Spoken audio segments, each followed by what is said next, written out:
অন্তর্বর্তী সরকার মানবাধিকার রক্ষায় মাইলফলক স্থাপন করে দিয়ে যেতে চায় বলে জানিয়েছেন আইন উপদেষ্টা ডক্টর আসিফ নজরুল।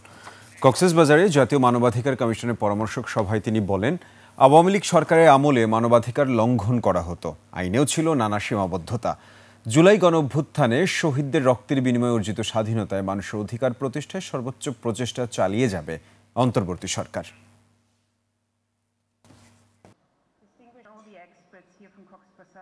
আমরা আশা করি আমরা একটা খুব ভালো আইন করে যেতে পারবো, বাট আইন means nothing unless it is implemented properly. এটা আমরা অনেক ক্ষেত্রে দেখেছি। তো আমরা দ্বিতীয় আশাটা হচ্ছে আমাদের যে আমরা হিউম্যান রাইটস কমিশন এস্টাবলিশ করে দিয়ে যাব, আমরা একটা বেঞ্চমার্ক স্থাপন করে দিয়ে যেতে চাই।